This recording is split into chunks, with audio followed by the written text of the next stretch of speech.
Hi everyone. With the update of version 1.1, we were introduced to T9 Padmons with Neo Chiyoda.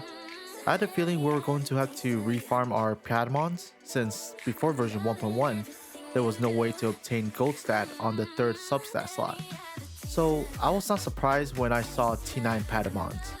I was a little bit bitter because I felt like the time I spent on Fractal Vice was a bit wasted. But with the par rework and the introduction of new substats, having to grind Patamons again didn't feel too bad. Being able to use par in the overworld was refreshing. It was a nice change of scenery to the monotonous grind of Fractal Vice. I really thought T9 Patamons, fitting for the game's name, Tribe 9, would be the final tier. However, with the recent update of Fractal Vice, T11 Patamons were introduced. Patamons in Fractal Vice has a chance of getting higher substats like crit rate 4++ or attack 4++ that are not available on the overworld Patamons.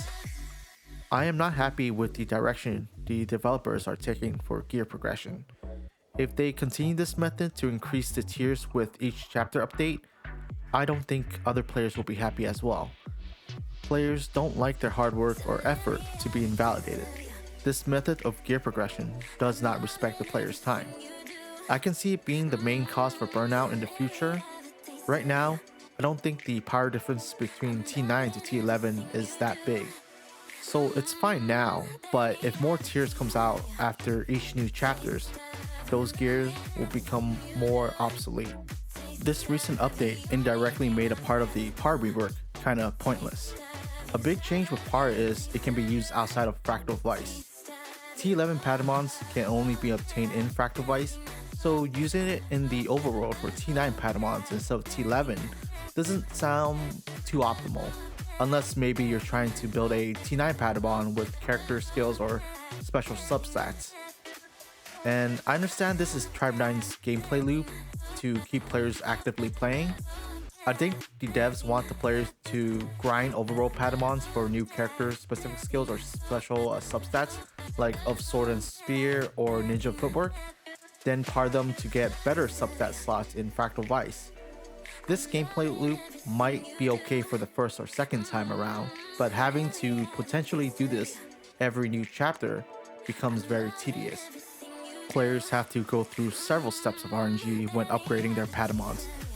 They must hope they get the right body type drop, then hope the par transfer the right substats, then hope you get lucky and get a second substat transferred. Hope that the new substat you get is good, and then hope it's the right set effect. Just to be clear, I'm not against gear getting better as you progress the story. I'm against the method of upgrading the gear.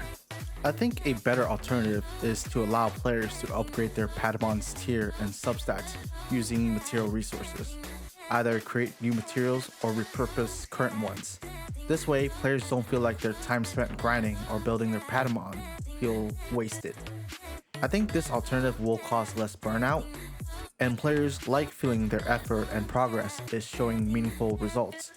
The devs can release new substats or new set effects so the par won't become useless. Players like progression, they do not like regression. I hope I'm not the only one that feels this way. Anyways, I hope you enjoyed my video and sorry for the little rant. If you like my content, please leave a like and subscribe. Have fun playing Tribe 9 and have a great day.